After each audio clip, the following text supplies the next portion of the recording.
안녕하세요. 김원준입니다. 이 에너지는 100년치 되겠는데 5년 정권이 뭐 마음대로 해도 다음 정권이 여러 가지 어려움을 겪어도 아무 문제 없겠네요. 그렇죠? 신고리 오르코기는 김대중 정부에서 전원개발 계획을 수립하고 노무현 정부에서 부지 매입했는데 인정합니까? 네, 그리고 구체적인 계획은 이명박 정부의 전력수급 기본계획에 아니 그 부지 매입을 노무현 정부에서 부지 매입을 인정합니까? 그런 바탕 위에서 이명박 정부가 최종 계획을 전력수급 기본계획에 반영했다. 노무현 대통령이 그걸 인정하지 않습니까? 노무현 대통령께서 왜 저 부지 매입을 했는데 왜 자꾸 이명박 대통령 얘기해요? 아니, 전력수급 기본계획에 반영된 것은 2008년이었다고 말씀. 김대중 노무현 정부에서도 원전을 계속 건설하려고 했던 거 맞죠? 근데 원전이 처음 우리 땅에 지어진 40년 전으로 되돌아가 보면 당시의 지식과 기준으로 원전은 상대적으로 진보적인 가치를 담고 있었습니다. 화석 연료를 태우는 방식에 비해 더 안전하고 수명 또한 더 길고 그래서 친환경적이고 경제적이라고 생각을 했었죠. 그래서 핵에 대해 공포를 가졌던 당시 시민들을 상대로 원전은 깨끗하고 안전하다는 캠페인을 국가적 차원에서 했었습니다. 저 역시 그런 캠페인 속에서 성장했고요. 그런데 최근 몇 년간 우리는 전 세계에서 가장 안전하다는 일본의 관리 시스템도 간단히 무력화시키는 자연재해의 힘, 후쿠시마를 겪고 그 피해는 상상을 초월한다는 걸 배웠고 지진으로부터 안전하다고 생각했던 우리 땅에서 연속으로 지진이 발생하는 것도 지켜봤으며 동시에 과거에는 실험 수준이라고 생각했던 대체에너지 발전 속도가 이미 실용 단계에 도달했다는 것도 알게 됐습니다. 그리고 원전 폐기물을 안전하게 처리하는 기술이 우리에게는 없다는 것과 그 비용이 어마어마하다는 것도 알게 됐죠. 그때는 알지 못했던 걸 이제는 알게 됐고 그때는 불가능했던 것들이 이제는 가능해졌습니다. 그렇게 세상은 변화하는데 인식은 과거에 머물며 과거의 성공 방식을 여전히 고집할 때 우리는 그런 생각을 늙었다고 합니다. 김어준 생각이었습니다.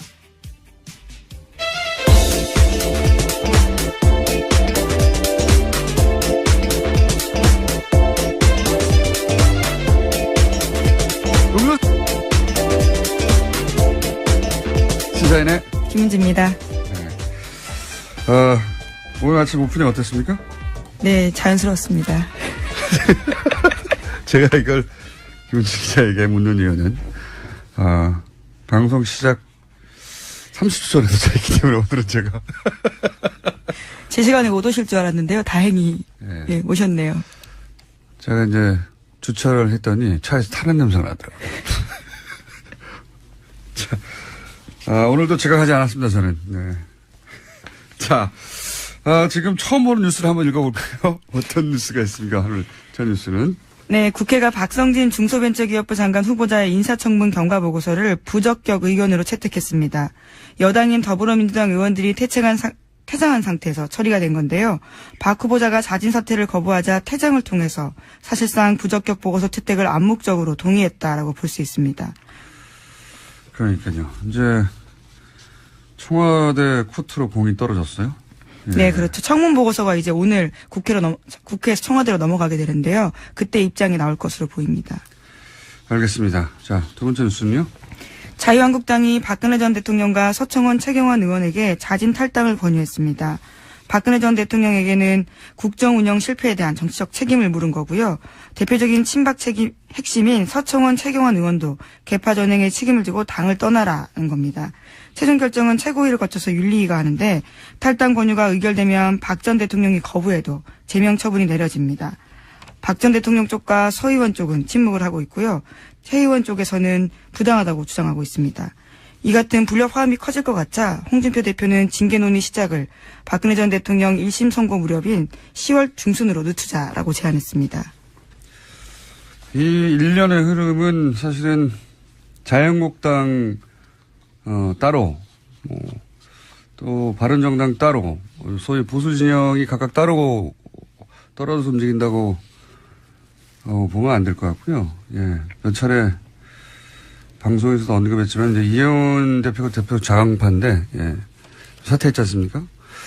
그 자리를 이제 당연히 비대위원장이 물려받을 줄 알았더니, 예, 김무성 전 대표가 주호영 체제로 하자. 대표적인 통합파거든요. 네, 사당화 논란이 있다라고 주장하면서요. 네, 통합을 사당 논란은 반대합니다. 본인 입으로 처음 나온 거지 논란은 없었어요. 그러면서 이제 바른정당이 만약에 주호영 체제로 가게 된다면 대표적인 통합하거든요. 통합의 전제 조건으로 항상 얘기했던 게 있습니다.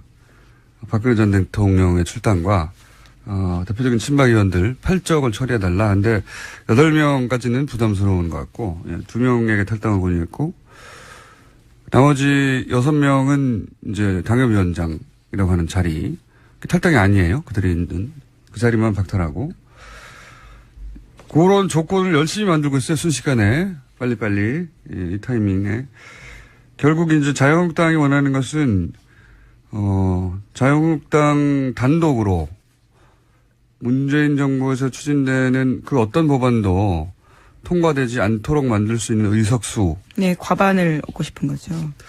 그게 이제 그 국회 선진화법 때문에 네. 예, 결국은 5분의 2가 넘으면 네, 과반까지는 가능하지 않겠네요. 예. 예, 5분의 2가 넘으면 단독으로 어떤 법안도 통과되지 않게 만들 수가 있거든요. 거기에 12석이 모자랍니다. 자유한국당이.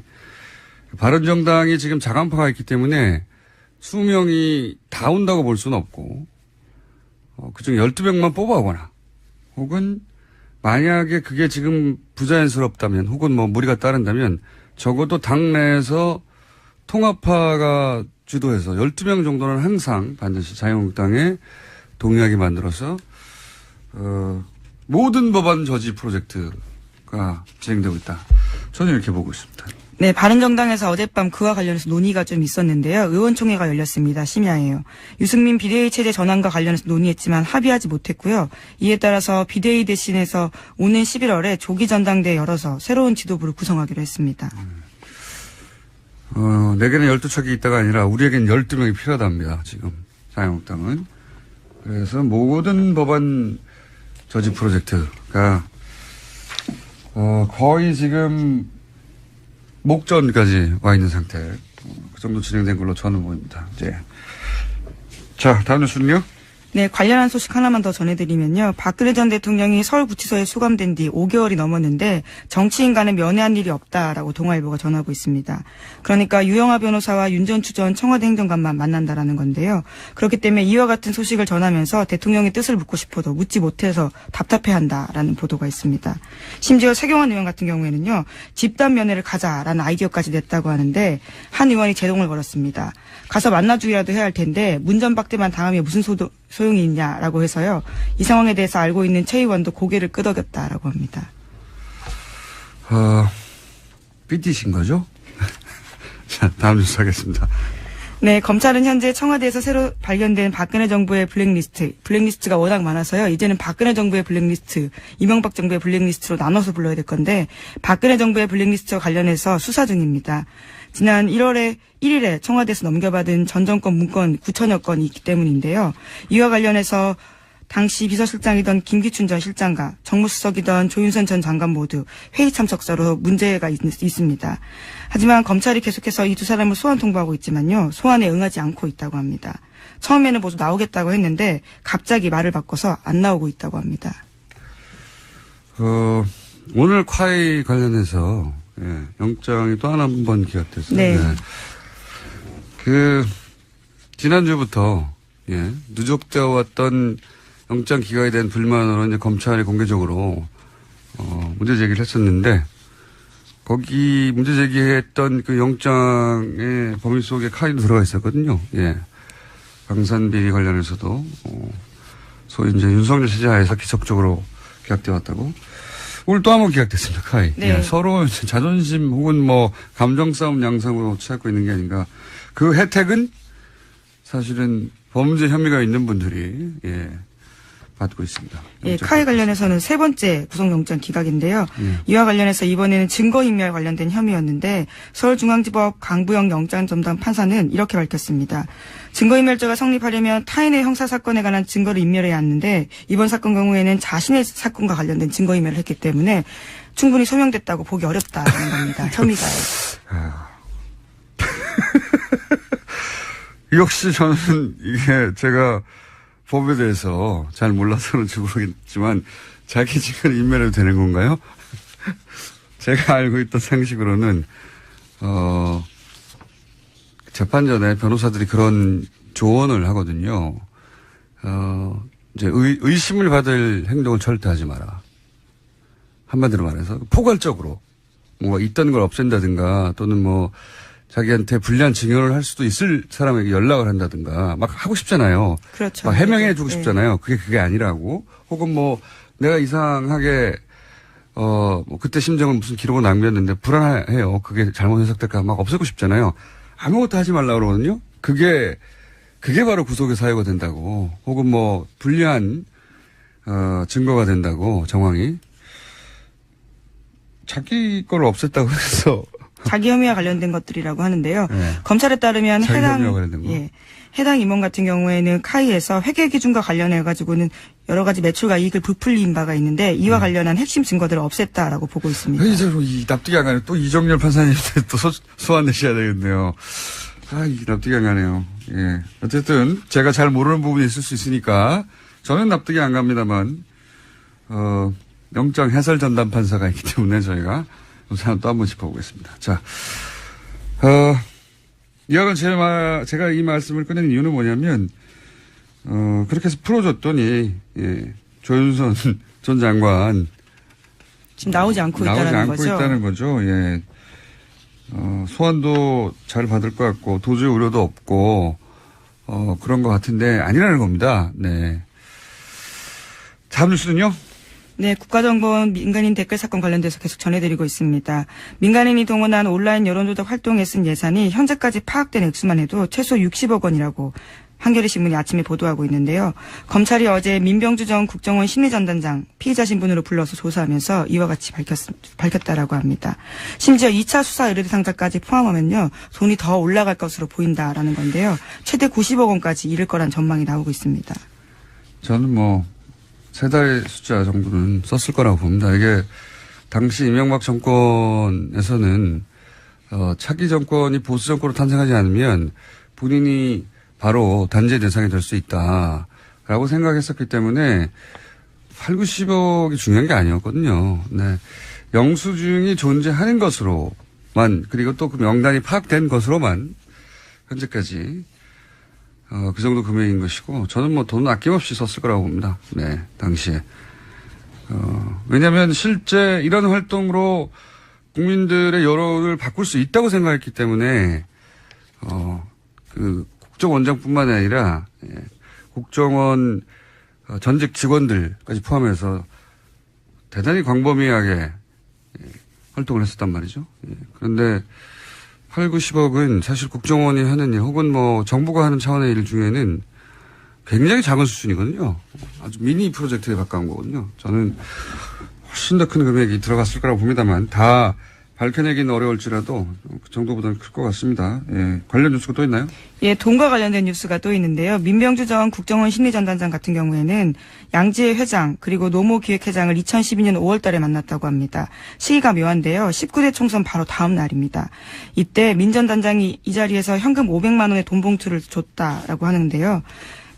적폐청산 TF 같은 경우에는 양지혜 내 댓글팀의 팀장이었던 노정훈 실장 등이 총선 때 활동했던 감사 표시로 받은 걸로 보인다라는 겁니다. 뿐만 아니라 2012년 11월 달에는 자체적으로 공적조사를 보낸 사실도 있는데요. 총선 때 얼마나 열심히 활동했는지를 강조하고 있습니다. 스스로 밝힌 바에 따르면요. 인터넷 사이트에 10만여 건, 트위터에 12만여 건 글을 올렸다라고 합니다. 10만.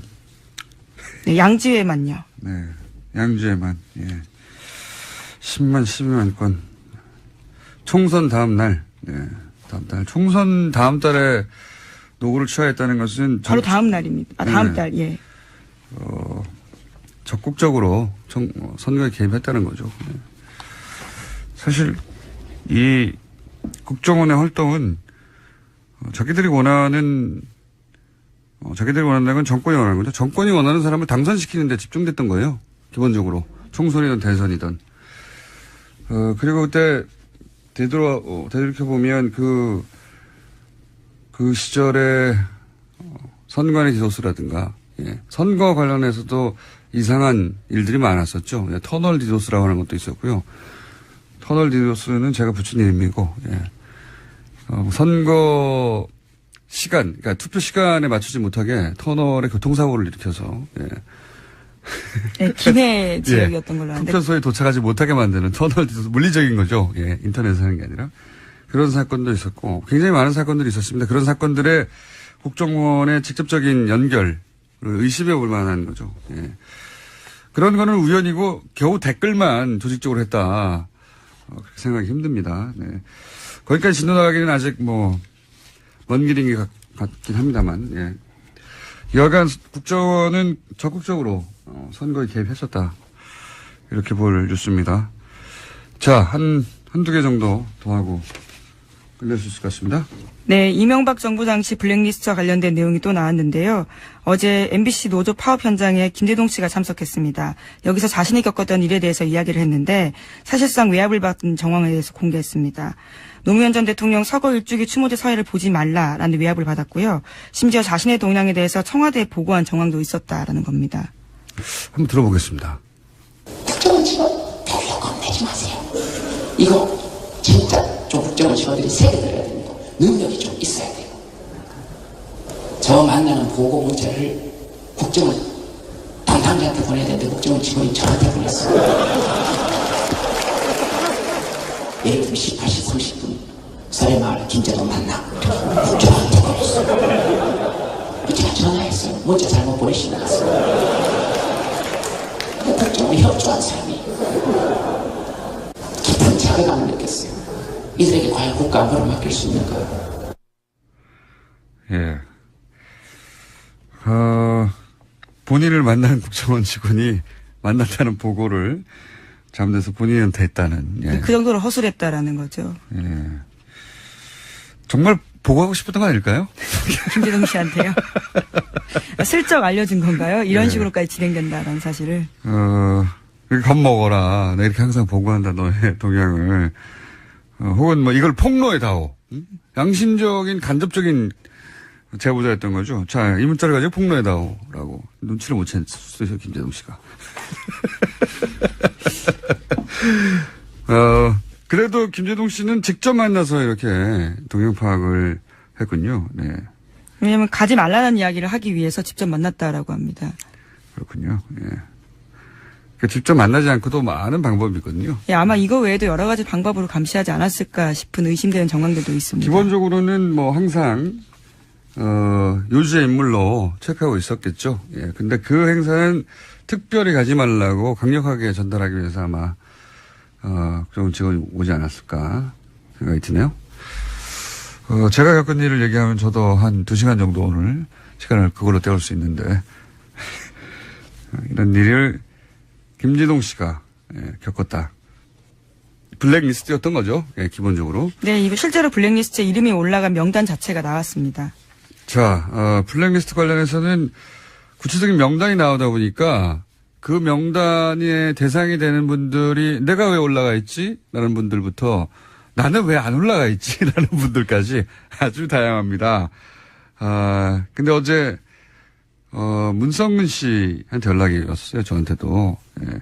블랙리스트, 이거 가만히, 본인이야말로 정말 긴 시간 동안, 뭐랄까요. 먹고 살 수가 없었어요. 정말 배제된 사람이었죠. 완전히 배제된 기간이 너무나 오래된 대표적인 배우인데 너무 화가 난다. 나는 가만히 있을 수가 없다. 나 그냥 막아냈을 때하고 구체적인 이름이 등장했을 때하고는 완전히 다른 얘기잖아요. 예. 그런데 그렇게 생각하는 분이 한두 분이 아닌 것 같아요. 보니까. 네, 그래서 소송 계획을 밝혔는데요. 자신의 SNS에 정부 이명박 전 대통령 원세훈 전 원장을 대상으로 민형사 소송을 진행할까 한다라고 밝혔습니다. 저는 그래야 한다고 봅니다. 네. 이것은 전직 대통령의 지시로 추정이 되고 아직 물증이 안 나왔으니까 국정원장의 지시인 것은 확인이 되는 것과 마찬가지고 그리고 국정원 요원들이 움직였고 그리고 국가가 당시 이걸 방임했기 때문에 저는 이거는 민형사 소송이 가능할 뿐만 아니라 반드시 해야 된다고 봅니다. 네, 실제로 실행된 사실까지도 있는 건데요. MBC, KBS 같은 경우에는 퇴출된 의원, 실제로 이름을 올린 사람들이 퇴출되기도 했었습니다. 이건 그냥 검찰 수사로, 네, 형사적 책임 정도 묻고 끝날 일이 아니라고 생각이 들고요. 이분들이 고통받았던 기간과 그리고 그 기간 동안 입었던 정신적 또 경제적 피해라는 게 제가 예를 들어서 배우 문성훈 씨 같이 가까이 지켜본 바에 의하면 기본적인 경제적 삶이나 사회적 삶 자체 기반이 없어지는 거군요. 붕괴되는 거예요, 그냥. 그래서 출연 자체를 못하게 만드는 네. 거니까요. 출연뿐만 아니라 출연을 못한다는 건 그 회사에 나오지 말라는 거잖아요. 야, 일반 직장인으로 보자면. 그것도 몇 년입니까? 네, 10년이죠. 10년 동안인데요. 10년 동안 회사에 나오지 말라고 하면. 청춘이 다 갔다 이렇게 이야기하는 사람도 있습니다. 맞습니다. 뭐 먹고 삽니까? 네. 집 팔고 해야 돼요, 다. 그런 일이 10년이나 있었습니다. 근데 그게 긴가민가하다고 리스트로 나오는 순간 뭐 굉장히 복잡한 감정이 들고, 예. 한편으로는 허탈하고 한편으로는 분노하게 되고, 그리고 한편으로는 그 리스트에 왜 내가 없냐고. 예. 그런 분들 걱정하지 마세요. 리스트가 다가 아니에요. 예. 저도 리스트에는 없어요. 주진우 기자도 없고. 국정원 다른 내부 문건에 이름이 올라가 있던 걸 본 적이 있는데요. 예. 예, 그때 세계일보가 보도했던 바에 보면 있지 않습니까? 다른 문건에 있을 겁니다. 예, 걱정하지 마시고요. 문건이 많이 나오면 본인 이름도 등장할 수 있어요. 자, 시간이 다 됐네요. 예. 오늘 여기까지 해야 될 것 같습니다. 시사인의 김은지였습니다. 감사합니다.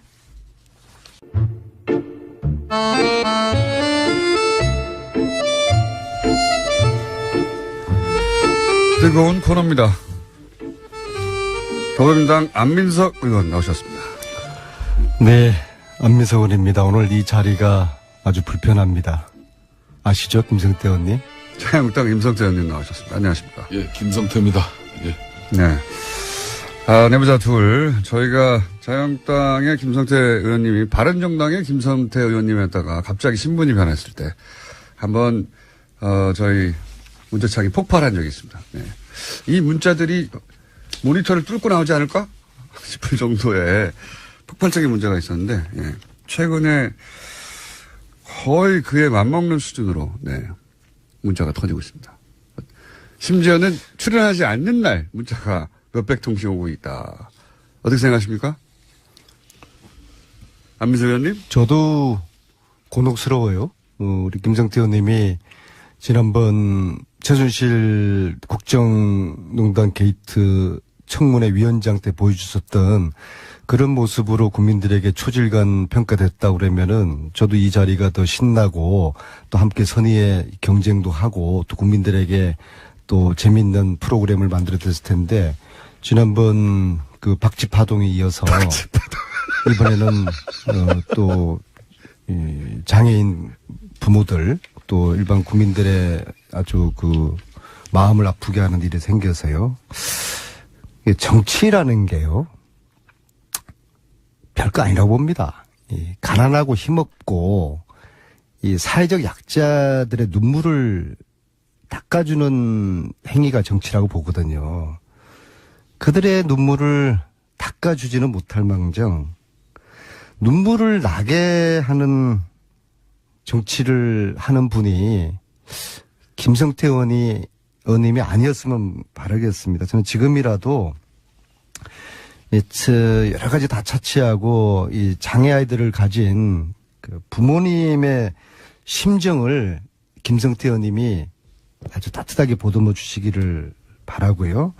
그리고 그들의 눈물을 닦아주는 그런 정치를 하시길 바라겠습니다.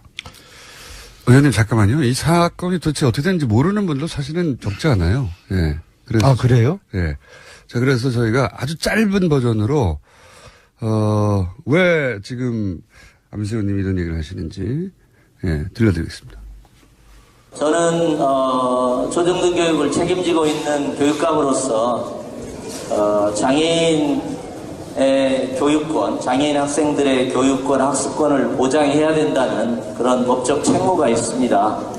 그래서 특수학교 설립을 지금 추진하고 있습니다만은 또 왜 이렇게 갈등이 큰데도 왜 밀어붙이려고 하는 건지 해서 이 상황까지 오게 되었는지 솔직히 이해하는데 많은 어려움과 시간이 걸리고 있습니다. 김성태 의원님 가시지 마시고 제발 저희 도와주세요. 외면하지 마시고 저희 도와주세요. 간단 요약하면, 예. 한 부지가 있는데, 거기에 한반병원을 짓자라고 하는 주장도 있고, 애초에 학교 부지이기 때문에 거기에, 장애인 특수학교를 지어야 한다. 맨 앞에는 조혁교육감이었고요.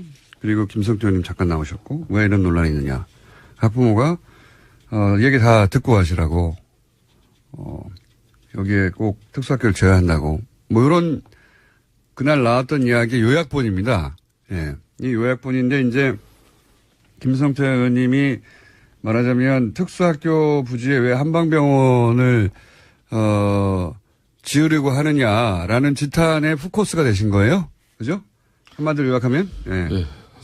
뭐 말씀을 좀 드리겠습니다. 뭐 정치인의 한 사람으로서 어떤 연우든 뭐 이렇게 무리가 빚은 데 대해서는 제가 할 말이 없습니다. 그렇지만은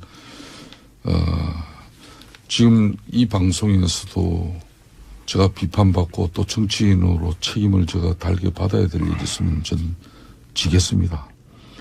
이 흔히 말하는 국립 한방 어려운 건립을 위해서 특수학교를 반대하는 그 부분은 결코 아니라는 사실.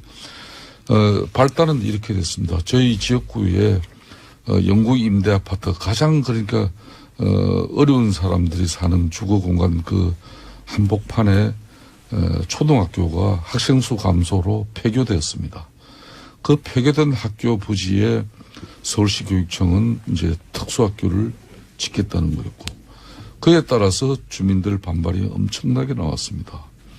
그래서 그 주민들 반발을 무마하고 또 이 특수학교도 건립될 수 있는 저는 윈윈하는 그런 방안을 가지고 지난 약 3년 동안에 활동을 했죠. 그 방안이 이제 쉽게 말하면은 저희 지역구인 주민들과 갈등과 또 주민들과 대립을 통한 어떤 그런 특수학교가 건립되지 않는 부분이 아니라 이 대체부지를 확보해서 그 대체부지에 특수학교가 건립이 되고 또 그 애초 폐교된 자리에는 지역의 오랜 수건인 국립 한방 어려운을 건립하면 서로 윈윈할 수 있다는 그런 관점으로 시작이 된 것인데, 이게 뭐 이런 큰 오해가 불러일으키는 방향으로 가게 된 것은 대단히 아프게 심합니다. 자, 이렇게 해명이 나왔고, 안민석 의원님 하실 말씀 있으십니까? 네. 문제의 본질은 네. 그 부지에 한방 부지가 설립될 수 없는 조건이라는 거예요. 네, 학교 부지에 한방병원이 학교 부지에. 네. 제가 서울시 교육청하고 보건복지부의 이야기를 들어봤는데 보건복지부 입장도 분명합니다. 서울시 교육청이 그 학교 부지를 용도 변경을 해주지 않는 한은 네. 이건 진행될 수 없다. 또 반면에 서울시 교육청은 그것은 용도 변경해줄 수 없다고 조영 교육감이 입장이 단호하고, 그래서 학교 부지는 안 바꿔주거든요. 어쨌거나 과거에 어떤 일들이 있었는지 모르겠지만은 지금 이거는 불가능한 일이 되어버렸고요. 따라서 저는 이제 이 기회에 과연 그 주민들께서 또 특수학교를 반대하는 이유에 대해서 우리가 좀 사회적 편견을 가지고 있는데요. 특수학교를 들어오면은 그 동네에 영향을 미치고 안 좋은 영향, 특히 집값이 떨어진다. 근데 최근에 부산대 연구소에서 특수학교가 들어왔을 때 집값에 어떤 변화가 있는지를 연구를 했는데 전혀 변화가 없어요. 이제 그런 사회적 편견이 좀 사라졌으면 좋겠고요. 저는 국회에서 교육을 담당하는 상임위원회에 있는데요. 교문위에 계시죠. 네. 네. 하늘이 두 쪽 나도 참 어울리진 않습니다. 교육과 안민석 의원님. 제가 교육학 박사입니다. 알고 있습니다. 오늘은 농담할 기분이 전혀 아닙니다. 공장장. 하늘이 두 쪽 나도 강서의 특수학교는 네. 설립될 것입니다. 그래서 이후에 수습이 장애인 부모들의 이 지금의 눈물이 잘 닦여지기를 그렇게 바라고 저도 도우고, 김성태 의원님도 그런 입장이어야 되지 않겠습니까? 저는 처음부터 초지일간 저희 지역에 그 폐교 자리에 서울시 교육청에서 특수학교를 건립하겠다는 입장 나왔을 때 저는 반대하지 않았습니다. 근데 왜 이런 자, 오해를 사고 계세요? 그 주민들이 상당한 큰 반발을 하게 되었죠. 그걸 나는 주민들 갈등을 봉합하고 또 서울시 교육청에 오직하면 15년 동안 서울시에 특수학교 하나 안 되었겠습니까? 저는 그래서 윈윈하는 길이 그 지역은 허준 동의보감을 집필한 구암 허준 선생의 탄생지고 동의보감 집필지입니다. 그래서 허준 기념관 박물관이 있고 대한한의사협회회관이 그 학교 앞에 있어요. 그래서 이제 지역 주민들은 이 학교가 폐교되면은 한방 의료시설이 들어오기를 강력하게 바랬던 것이고, 근데 어느 날, 이 특수학교 들어오니까 주민들 반발은 컸죠. 제가 정치를 10수년간 한 사람인데, 서울교육청 학교시설인데, 서울교육청 협조가 안 되고, 무슨 지역 주민들 아무리 수군이라도 국립한방 의료원이 될 리는 없죠. 그래서, 그러면은 이 특수학교 문제부터 해결해주고, 지역 주민들의 수건, 주민들의 반발도 무마하는 게 좋겠다. 그래서 이 특수학교 대체 부지를 추진하게 됩니다. 그게 바로 저희 지역구 또 마곡지구, 여의도보다 더 큰 땅을 개발하는데 거기에. 아니, 그거는 지금요. 예, 예. 저 해방 전 이야기고요. 아니요, 아무튼 제가 이렇게 한번 정리를 한번 저희 해볼게요. 이야기 잠깐만 들어보십시오. 그래서 지난 이야기들 그 하지 대체 마시고요. 부지를 예. 조현 교육감도 서울시에 공장장 계십니다마는 5차례나 대체 부지 요청을 합니다. 심지어 2016년 11월은 강서지역 특수학교 신설 계획이라 그래가지고 마곡의 대체 부지는 인근에 공동주택이 없어 민원의 소지가 적고 공원에 접하고 있어서 학생들의 정서 발달 및 체험 활동에 도움을 줄 수 있으므로 특수학교 입지의 최적 요건이라는 이 의견을 제시합니다. 이렇게 조현 교육감이 5차례나 서울시에 대체 부지를 통해서 그 지역 주민들과 갈등을 무마하면서 특수학교를 건립하려고 요청했어요. 그걸 안 되는 걸 조현 교육감이 저한테 협조를 구해왔습니다. 저는 좋습니다. 그럼 조 교육감님, 제가 이 특수학교 대체 부지 제가 앞장서서 해결하겠습니다. 근데 공약이 그렇게 해서 의원님 공약이 먼저였지 않습니까? 예, 아닙니다. 의원님 한방병원 설립을 거기 하겠다는 공약이 먼저 있고 나서 아닙니다. 그래서 이게 아닙니까? 제가 오늘 그 서울시 교육청 공문이 네. 이게 2015년 5월 달입니다. 네. 그러니까 총선 공약은 작년 4월 13일이에요. 그러니까 이미 1년 전부터 서울시 교육청 조현 교육감이 서울시 박원순 시장에게 5차례 SH공사에 대체부지 협조 요청 공문을 보냅니다. 알겠습니다. 그래서 작년 4월 달 김성태 의원님, 해명이 길면은 변명이 되니까는요. 제가 제안 겸 한번 질문을 드려보겠습니다. 예. 그러면은 김성태 의원님이 공약으로 내세우신 한방병원 대신에 그 부지에 특수학교 설립하는 것을 적극적으로 도와주시겠습니까? 저는요. 지금 이제 이 대체 부지를 통해서 주민들과 갈등을 피하고 특수학교도 설립되고 지역 주민들의 오랜 수군도 이루어지길 바라는 관점에서 중재 조정자로서 저는 역할을 다했을 뿐입니다. 이제는 저는 아무런 힘이 없습니다. 올 연초에 마곡의 그 공원, 중앙공원 부지에 정말 최적의 조건인 그 대체 부지를 무슨 연유인지 조현 교육감이 입장을 바꿨습니다. 저는 그렇기 때문에 이 폐교된 공진초등학교 자리는 누가 뭐라 그래도 서울교육청 시설입니다. 서울교육청 판단이 우선입니다. 서울시 교육청에서 그 자리에 그렇게 주민들 반발이 있음에도 불구하고 특수학교 짓는다 그러면 어쩔 수가 없는 겁니다, 이거는. 저희 두 사람이 당은 틀리지만 네. 사회적 약자들의 눈물을 닦아줘야 되지 않겠습니까? 동의하시죠? 전 동의합니다. 자, 그러면은 지금 이 논란은 사회적 약자, 특히 이 장애 아이들 또 그 부모들의 그 절절한 심정, 그 심정을 담아내는 그런 편에서 우리들이 바라보고 정치를 해야 되지 않겠습니까? 저는 안민석 의원님 말씀 100% 공감합니다. 안 의원님도 정치 사선하시지만은 지역구에 목발 짚고 전동 휠체어 타지 않으면 일어서지도 못하는 장애인을 강력위원, 저 같은 경우는 서울시의원을 말하는 거고 아마 경기도는 경기도의원을 말할 겁니다. 그런 분 공천하신 적 있습니까? 저는 그런 분 공천했습니다. 지금도 저 지역에는 장애인 2분이 서울시를 합니다.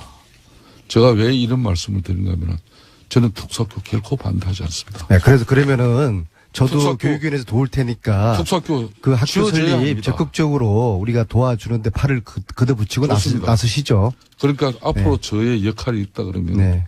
저는 지역 주민들과 서울시 교육청과 또 장애인 학부모들이 충돌하고 갈등해서 지난 15년간처럼 특수학교가 서울시에 하나도 못 지어진 그 전례가 아니라 싸우지 않고 해결할 수 있는 방법이 있다 그러면은 손자병법에서도 가장 제1의 병법이 싸우지 않고 이기는 길입니다. 저는 장애인 특수학교 다른 지역도 아닌 저 지역에 건립하기 위해서 모든 노력을 기울인 사람입니다. 자, 의원님. 그럼 물어보세요. 저. 한 가지는 제가 납득이 안 가네요. 뭐냐면, 예. 말씀하신 이 부지는, 예, 대체부지. 예, 서울특별시 교육감이 신설부지로 확보해달라고 되어 있지, 이걸 대체부지로 요구한 문서상으로는 적어도, 예. 예, 문서상으로는 거기가, 여러 가지 접근성이라든가 이게 좋다. 그래서, 예. 거기를 신설해달라고 했지, 맞바꾸자는 얘기는 없는데요? 그게 그 이야기입니다. 네? 여기 그래서 강서 지역 특수학교 신설 계획이라고 돼 있죠. 네. 여기에 보면은 바로 지금 마곡에 새롭게 그 대체부지를 서울시하고 최종 협의를 박원순 시장의 정말 전향적인 판단이었습니다. 그래서 여기는 해당 부지는 인근 공동주택이 이걸 바로 그 대체부지라는 겁니다. 아니, 이 이제 신설 계획. 대체부지라는 얘기가 없고. 그게 여기를 보시면은요. 예. 해당 부지에 바로 네. 인근 공동주택이 그게 저희 지역구입니다. 그러니까 해당 부지는 인근 공동주택이 없어 민원의 소지가 적고 예. 공원에 접하고 해서 학생들에게 좋다. 예. 그러니 그 지역 여기 신설로 요구한다지. 그게 그 자리입니다. 예. 아니 제 말은 예, 그게 대체부지입니다.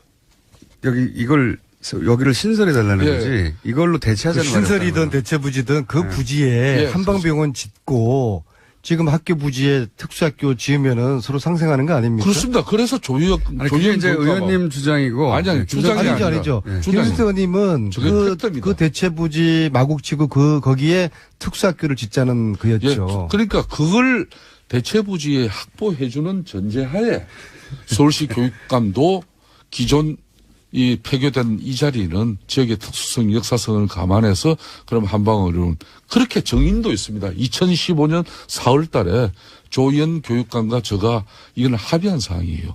그래서 어제 이게 의원님 말씀은 저 이야기를 한번 들어보죠. 지금 문제가 되고 있는 장소는 여러 가지 논란이 있으니 혹은 예. 뭐 반대하는 사람이 일부 있으니 이걸 대체부지로 옮기고 예. 그리고 대체부지에 그 병원을 짓고 병원이 아니라 그 시설을 짓고 특수학교를 애초 문제가 되는 곳에는 병원을 짓자 이렇게 말씀하시는 거. 한번 예, 그렇게 그걸 서로 약속한 거예요. 그래서 그렇게 어제 얘기했다. 어제 자 그러면 손석희 한 가지만 확인하면 되나요? 예, 예. 조희연 교육감한테 그런 얘기를 한 적이 있느냐? 예. 그리고 지금 저한테 주신 공문은 신설 부지를 확보해 달라는 얘기만 있지. 애초에 원 부지는 그러면 병원을 짓자는 얘기는 전혀 없거든요. 예. 그러니까 이게 이제 신설 부지를 요청하는 것에 불과한 건지 아니면 그렇게 맞바꾸려고 한 건지 확인해 봐야 되겠네요. 그 내용은 신설 계획에 보시면은 예. 마곡의 그 구체적인 5천여 제곱미터의 신설 부지를 요구하는 거는 바로 대체 부지로 나와 있고요. 어제 그래서 여기는 대체 부지는 말이 어쨌든 없습니다. 공문에는. 예. 새로 그럼 표현을 바꾸겠습니다. 신설 부지를 확보해 달라. 새로. 예. 예, 그렇게 이게 돼- 추가인지 맞바꾸자는 건지 모르죠. 맞바꾸는 겁니다. 그러니까 아마도 이 예. 과거에 대한 그 이야기는 아마 조희연 교육감 이야기 들어보면은 또 입장이나 과거 일에 대한 해석이 또 틀릴 겁니다. 그래서 이 이야기에 대한 논란보다도 지금 핵심은 학부모들이 원하는 또 아이들이 원하는 그 부지에 특수학교를 설립하느냐 마느냐 그것이고 그것은 하나의 특수학교를 설립하는 차원을 넘어서 대한민국 사회가 좀 더 사회적 약자들을 위해서 진일보한 그 상징적인 그런 징표가 될 거라고 봅니다. 예, 그리고 특히 문재인 정부에서 우리가 어떤 소수자에 대한 배려 또 사회적 약자에 대한 그런 배려를 추구하는 그런 철학을 가진 정부이기 때문에 이것은 저희들로서는 물러날 수 없는 것입니다. 하늘이 두 쪽 나도 그 학교 부지에 특수학교를 저희들은 세울 것입니다. 그래서 어제까지 JTBC를 비롯한 4개의 방송에서 토론 자리를 마련해 주겠다는 그런 제안을 해왔어요. 예. 저는 조희연 교육감 지금까지 특수학교 건립에 협조해왔던 저를 희생양으로 만들면서 정작 토론을 피했습니다. 어제 JTBC 손석희 사장이 그러니까 언제든지 조희연 교육감이 지금 토론을 하면 불리할 것 같으니까 토론을 그러니까 안 한다는 얘기죠. 저는 좋습니다. 좋은 뉴스입니다. 김어준 공장장께서 예. 다음 주 내일이라도 오늘 오후라도 이 자리에 두 사람을 부르십시오. 제가 조희연 교육감의 반론을 또 한번 들어보시죠. 충분히 김성태 의원님은 오늘 답답하신 이야기를 한 것 같고. 저는 예. 답답하기보다 정치인으로서 정말 속이 답답하고 터집니다. 지난 수년 동안 지역 주민들과 대립이 충돌하지 않으면서 특수학교도 만들면서 지역 주민들이 더 바라는 그런 수건 사업도 해결하기 위해서 남의 지역도 아닌 저희 지역에 그 대체부지를 마련하는데 협조를 하고 그렇게 해서 서로 윈윈하는 길을 걷고 싶었지만 어그러졌습니다. 그래서 저는 이제는 아무런 힘이 없습니다. 정권 넘어가고 또 학교 시설의 주체인 조희연 교육감이 그 대체부지 수용하지 못하겠다 그러면은 이건 어쩔 수 없는 거예요. 자, 그리고 그날 눈물 흘린 그 호소를 하는 학부모님의 그 이야기를 하는 도중에 퇴장하신 거에 대해서는 좀 진정 어린 그런 사과가 필요하다고 봅니다. 저는 어떤 연유든 간에 제가 지난 7월 6일 1차 토론회에서는 제가 인사말만 하고 나왔고 지난 9월 5일 토론회에서는 거의 1시간 가까이 그래도 그분들의 이야기를 최종 다 듣고 끝까지 마무리하지 못하고 중간에 다음 일정 때문에 일어난 그거는 제가 무조건 제가 불참. 이 이야기는 충분히 한 것 같아요. 그런데 조희연 교육감님하고 벌써 시간이 다 갔습니다. 네. 왜냐하면 김성태 님이 그 안타를 혹은 홈런을 그만 친 게 아니고 연속으로 홈런을 치셨기 때문에 저희가 준비한 또 음성 파일이 있습니다. 네, 토막 한번 들어보시죠. 대정부 질문에서도 또 불과 얼마 전까지만 해도 전략적 모성을 유지해야 한다던 대통령 아닙니까? 그 전략적 모성을 얻은 게 뭡니까? 후보 시절에도 TV 토론에서 이런 말씀을 했습니다. 북한이 6차 핵실험을 하고 중국이 그걸 제어하지 못한다면 사드 배치를 하겠다. 이렇게 말한 바가 있고 그 상황이 그대로 이행되고 있다고 생각합니다. 이미 한미 동맹 관계는 신뢰 관계는 금이 갈 대로 간 이후에 울매 겨자 먹기 식으로 그것도 임시 배치하는 거 가지고 더 이상 국가의 안보 운운하지 마세요. 그건 양심이 있다면 그런 이야기 하면 안 되는 거예요. 오죽하면 트럼프 대통령이 아베 총리와 통화하면서 한국이 대북대화 하는 거지 같다는 그런 기사가 나왔겠습니까? 김성태 의원님이 한국 대통령보다 일본 총리를 더 신뢰하고 있다고 생각하지는 않습니다. 요 다음에 왜 말씀이 없으십니까? 저희가 궁금하니까 틀어드린 이유는 요 다음에 뭐라고 반론을 하실 줄 알았는데 반론을 안 하셔가지고. 그 다음에 바로 질의가 계속 이어졌죠. 그러니까 나는 그러면 미국 대통령을 더 신뢰한다. 아니면 나는 한국 대통령을 더 신뢰한다. 뭐가 이렇게 반론이 있어야 되는 거 아닙니까? 김부중 공장이 초등학생 때도 지금. 워낙 이낙연 총리님이 네. 걸출한 그 총리로서 그 야당 의원들의 윽박 지르고 고함 지르는 그런 질의에 촌천살인의 답변, 품위 있고 아주 여유 있는 그런 자유한국당에 답변에 이웅변 토는 의원님밖에 없어요, 사실은. 네. 네.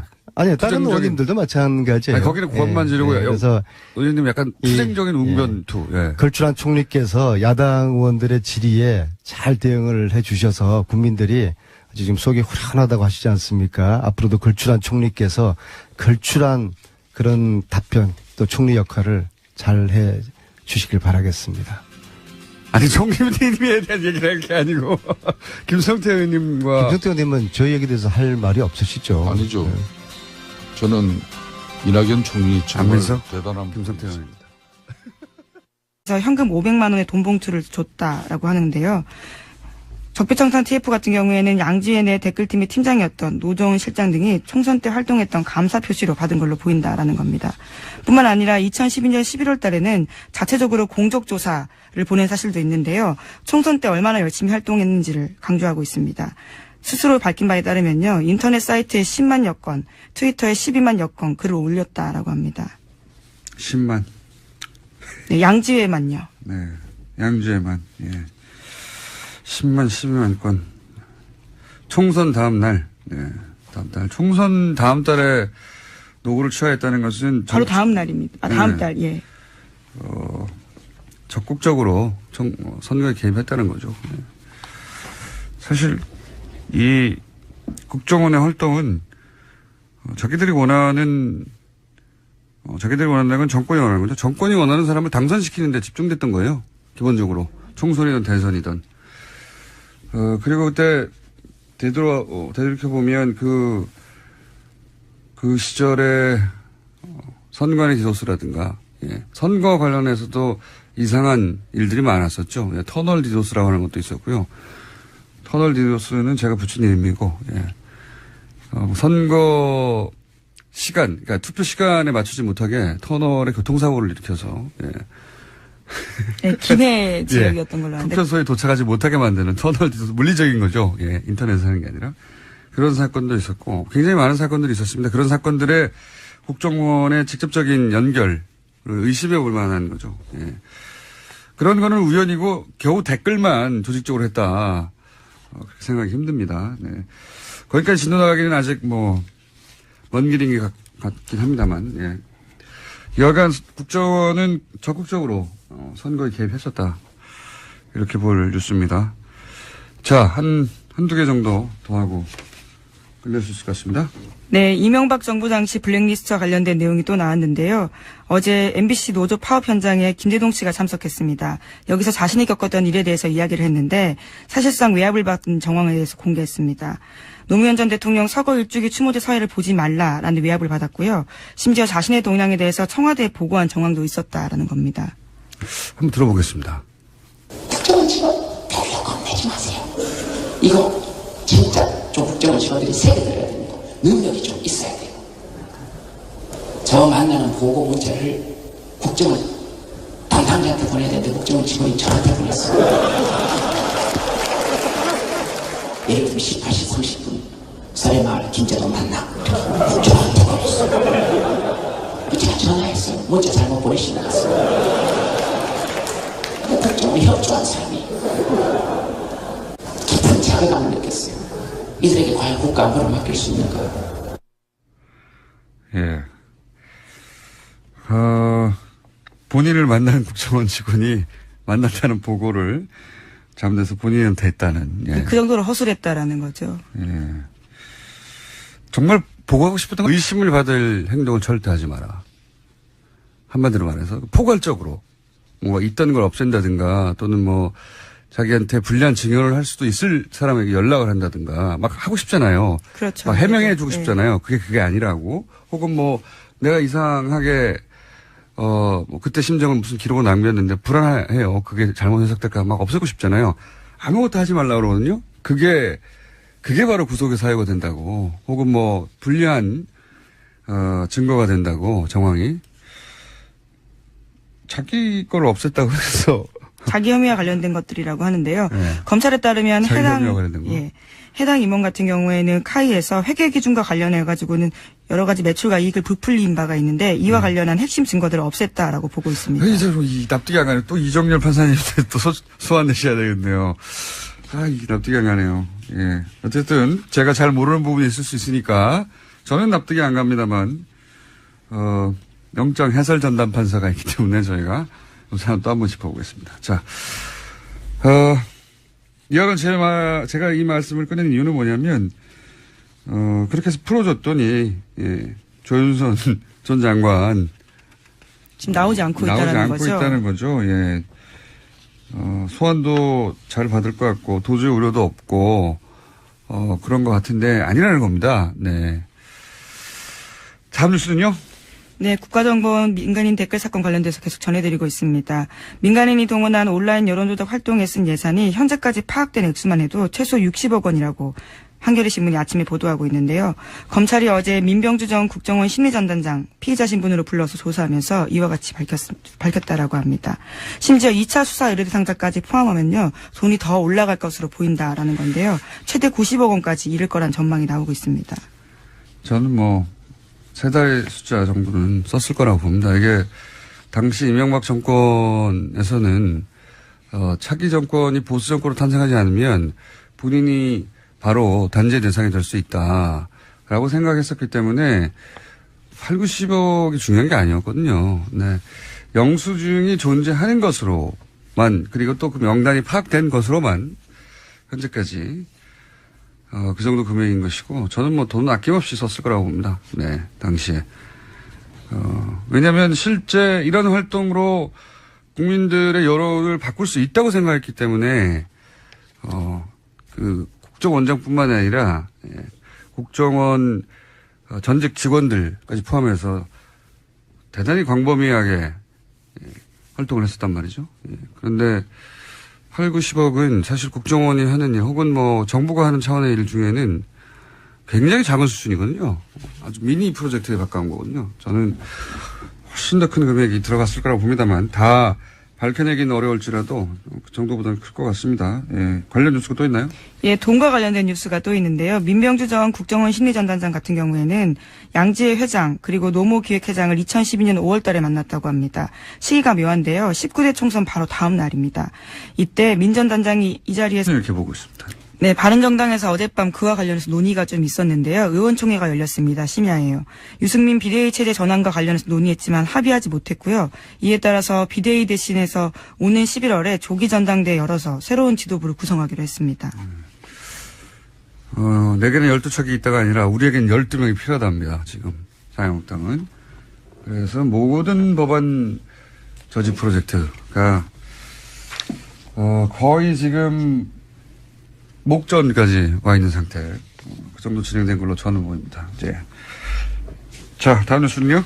네, 관련한 소식 하나만 더 전해드리면요. 박근혜 전 대통령이 서울구치소에 수감된 뒤 5개월이 넘었는데 정치인과는 면회한 일이 없다라고 동아일보가 전하고 있습니다. 그러니까 유영하 변호사와 윤전추 전 청와대 행정관만 만난다라는 건데요. 그렇기 때문에 이와 같은 소식을 전하면서 대통령의 뜻을 묻고 싶어도 묻지 못해서 답답해한다라는 보도가 있습니다. 심지어 최경환 의원 같은 경우에는요. 집단 면회를 가자라는 아이디어까지 냈다고 하는데 한 의원이 제동을 걸었습니다. 가서 만나주기라도 해야 할 텐데 문전박대만 당하면 무슨 소용이 있냐라고 해서요. 이 상황에 대해서 알고 있는 최 의원도 고개를 끄덕였다라고 합니다.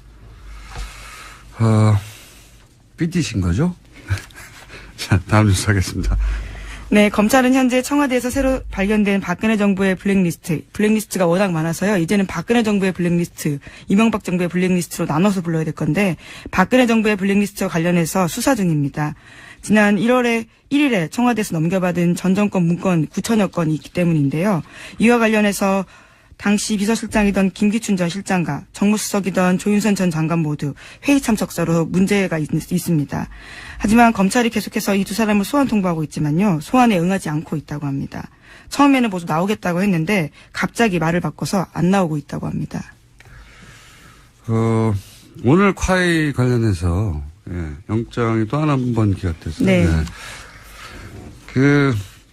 지난주부터 누적되어 왔던 영장 기각에 대한 불만으로 이제 검찰이 공개적으로 문제 제기를 했었는데 거기 문제 제기했던 그 영장의 범위 속에 카이도 들어가 있었거든요. 강산비리 관련해서도 소위 이제 윤석열 체제하에서 기적적으로 기각되어 왔다고. 오늘 또 한 번 기각됐습니다. 카이. 네. 서로 자존심 혹은 감정 싸움 양상으로 취하고 있는 게 아닌가. 그 혜택은 사실은 범죄 혐의가 있는 분들이 받고 있습니다. 예, 카이 관련해서는 세 번째 구속영장 기각인데요. 이와 관련해서 이번에는 증거인멸 관련된 혐의였는데 서울중앙지법 강부영 영장전담 판사는 이렇게 밝혔습니다. 증거인멸죄가 성립하려면 타인의 형사사건에 관한 증거를 인멸해야 하는데 이번 사건 경우에는 자신의 사건과 관련된 증거인멸을 했기 때문에 충분히 소명됐다고 보기 어렵다는 겁니다. 혐의가. 역시 저는 이게 제가 법에 대해서 잘 몰라서 그런지 모르겠지만 자기 직을 인멸해도 되는 건가요? 제가 알고 있던 상식으로는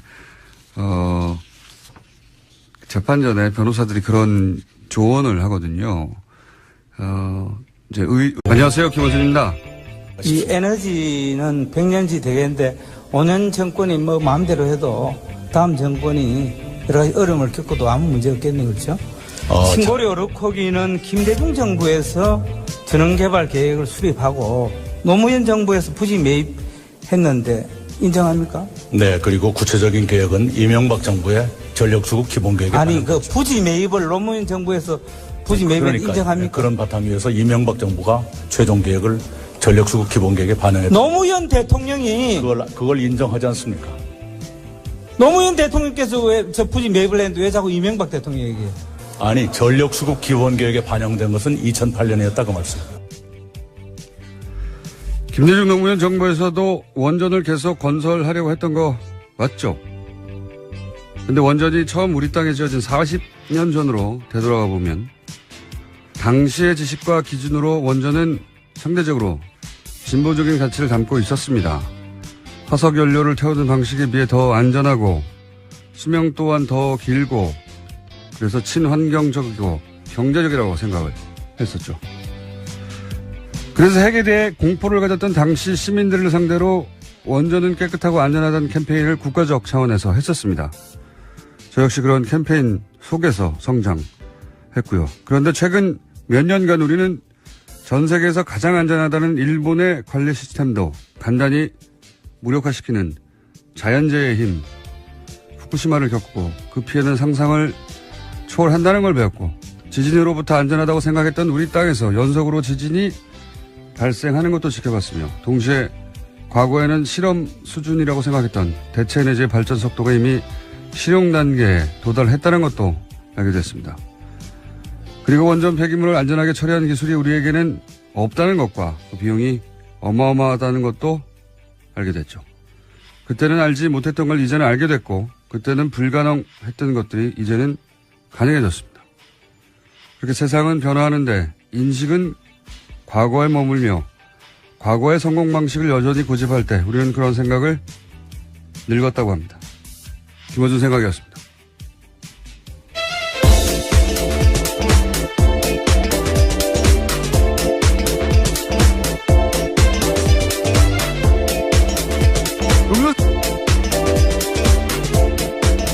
시사인의 김은지입니다.